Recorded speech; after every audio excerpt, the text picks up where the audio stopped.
Welcome to episode 6 of Lachie Does Footy. We're going to be reviewing round 5, taking a look at the ladder and predicting round 6. For this first segment, reviewing round 5, we've got a special guest. His name is Sam. He has a YouTube channel called football_edits4744. Hello. Melbourne versus Brisbane at the MCG. Who would have thought at Brisbane starting the season didn't see him beat Melbourne at the G, but they did. They won by 22 points. Best players for Brisbane were Josh Dunkley. He had a great effort in the midfield with 30 possessions. Jared Berry played great in the midfield with 23 possessions, although he had a lot more tackles, which more 10 marks. Also, the only one who played well for Melbourne was Max Gorn with 51 headouts, and his midfield didn't carry him. Charlie Cameron kicked 3 goals up forward, and this is the worst Melbourne performance since 2013. I reckon it was a bit of an upset. It was at the MCG. I watched the last quarter, and I don't think Melbourne played well at all. Bulldogs versus Essendon at Marvel Stadium. Oh, what a win for Essendon. 29 points. They led most of the game against the Bulldogs. Xavier Dersma played well with 2 goals. He had 124 points on AFL Fantasy. Jai Caldwell, he kicked the goal and had 23 possessions. He's starting to look more like a B-plus grade version of Zach Butters. As for Zach Merritt, however, he had another dominant display in the midfield. Jamara Ugle-Hagan kicked 3 goals free. If he kicked more goals, it would have been a bit more of a closer game.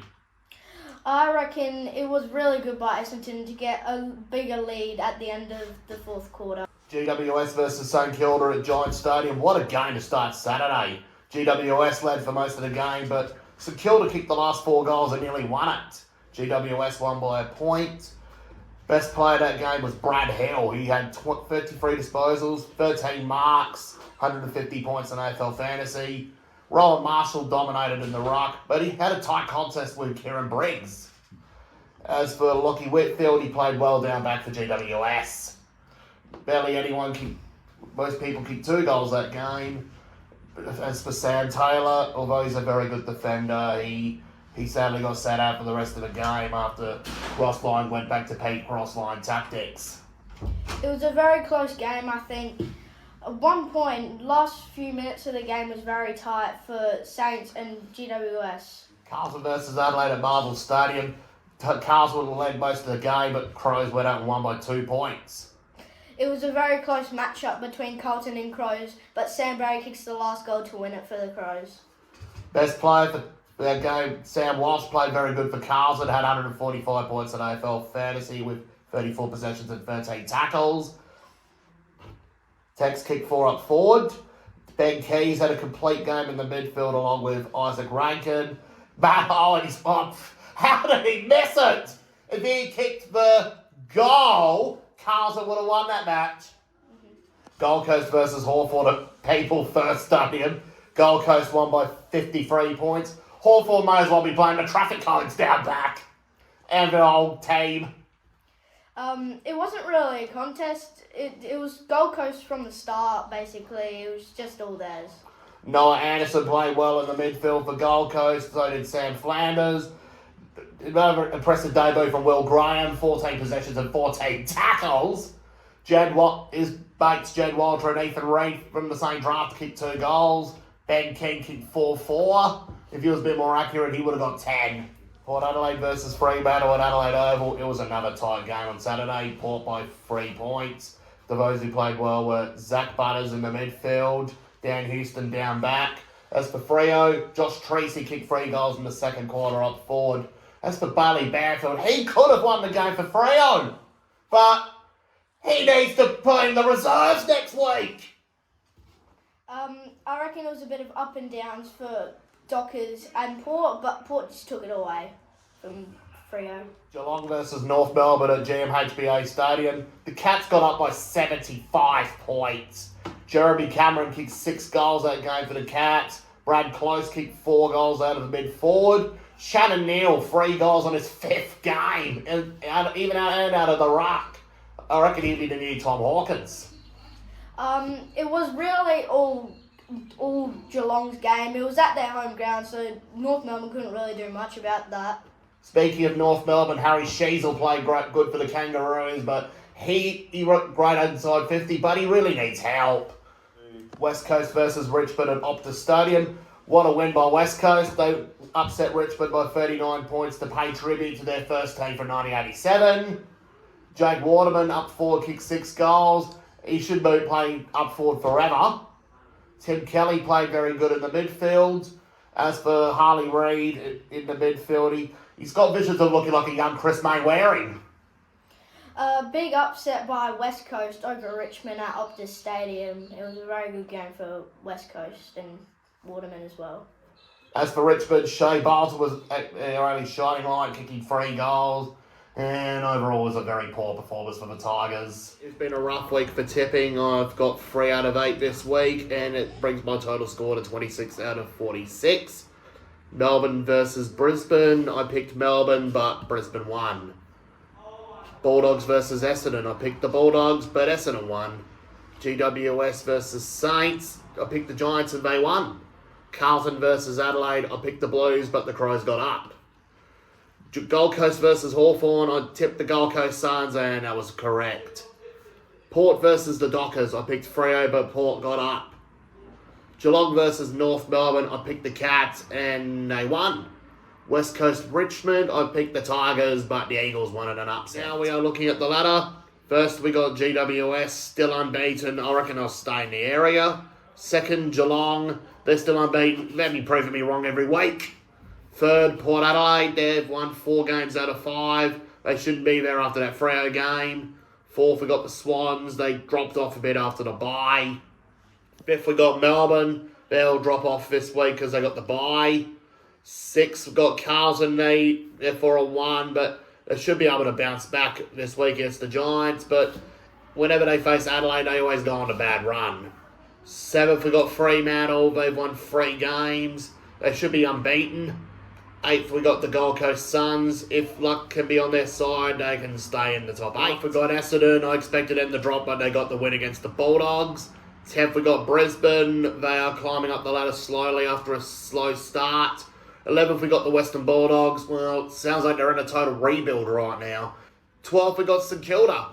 They're a bit stiff after last week's loss to GWS. 13th, we got Collingwood. They've had the bye last week. They should be able to climb up the ladder after playing against Port Adelaide. 14th, we got the Crows. Welcome to 2024 Adelaide. Hopefully all goes well for you and climb up the ladder. 15th, we got Richmond. Season's done. 16th, we got West Coast Eagles. They're finally off the bottom of the ladder and got their 2024 campaign on the ball. 17th, we got Hawthorn. They still haven't won a game yet. Last place, we got North Melbourne. They also still haven't won a game yet. They play each other this week. Let's see who stays bottom. This is the round 6 predictions. St Kilda versus Bulldogs at Marvel Stadium. It's on Thursday night. Should be a good game. I've got the Saints by 46 points. Best players, I've got Bradley Hill, back to his best from his Hawthorn days. And Jack Steele should have another ripper game in the midfield. Rowan Marshall, however, he should have a great battle in the ruck against Tim English. Adelaide versus Essendon on Friday night at Adelaide Oval. Should be a good game. Should be a packed crowd. I'm going to Crows by 22 points. Reason why, because Essendon, they've been unpredictable, especially at Adelaide Oval, and the Crows have just kicked off their season. Best players for the Crows, I got Tex Walker. The reason why I got Tex Walker is because he can play a great game up forward. When he plays great up forward, the Crows play very well up the whole game. Jake Saligo in the midfield, another best player for them because Jake Saligo can turn it on when the Crows play very well. For Essendon, I got Zach Merritt. Reason why, because Zach Merritt can play very well for Essendon. And should be a tight game. Collingwood versus Port Adelaide at the MCG. Should be a good game to kick off Saturday. And I got Collingwood by 20 points. Best players for Collingwood, I got Nick Dacos. He has very good games when he's on. Darcy Moore, he needs to play well down back because he's got no Nathan Murphy to help him out now because he's retired. But another best player, I got Steele side bottom. He can turn back the clock. Port Adelaide, I got Zach Butters. He'll have another good game in the midfield. What a Saturday of football. It just keeps getting better. I got Brisbane by 10 points against Geelong, although they're facing each other at the Gabba. Brisbane, I got Hugh McCluggage in the midfield. Is even new Lachie Neale. And we got Charlie Cameron up forward. He flicks the switch up forward. And Harris Andrews in defence. He's a very good fullback. For Geelong, I got Jeremy Cameron up forward. Interested to see if he can keep doing well up forward. And it'll be interesting to see how Tom Hawkins can come back after he was laid off last week. Western Derby on Saturday night. Last week I didn't even have a look at this game, but it's the way West Coast to be playing against Richmond. Now I reckon it's going to be a competitive game against Freo. I got Fremantle by 1 point. Best players for West Coast, I'm going Harley Reid in the midfield. He really wants to stay. And Jake Waterman up forward. He's kicked 6 last week. Let's see if he can back it up. Fremantle, I got Andrew Brayshaw in the midfield. Let's see how he'll go to bounce back after he was tagged last week. And Caleb Sarong across midfield and half forward. Let's see if he can bring the heat. Sydney versus Gold Coast at the SCG. There is a trend going on, years ending in odd years. It's the Swans winning at the SCG. Years ending in even years. Gold Coast win at the SCG. It's 2024 and it's an even year. I got Gold Coast by 10 points. Best players for the Swans, I got Tom Papley up forward. He can be damaging when he's on. And Isaac Keating in the midfield. He's having a very good season so far. Gold Coast, I got Noah Anderson in the midfield. He might be up there for Brownlow contention. So is his partner in crime from the same draft, Matt Rao. They were best mates growing up, and they were picked 1 and 2 in the draft. North Melbourne versus Hawthorn at Marvel Stadium. Battle of the cellar dwellers. I got North Melbourne by 11 points. First time in Lachlan Does football history, North Melbourne has been picked to win. Best players for North Melbourne, I got Harry Sheasel playing very good footy this year for the Roos. And Nick Lachie, I reckon he'll be the first Roo to kick 10 in a game since Wayne Carey. Hang up, Ben Brown in 2019. Hawthorn, I'm going with John Newcomb in the midfield. He does have great games, and I've got Jack Ginnivan kicking 6 goals up forward for Hawthorn. That's it for Lachlan Does Football episode 6. Thank you to our special guest Sam for coming in for the review for round 5. And we'll see you next week for Anzac round, which will be at the going down of the sun, and in the morning we will remember them.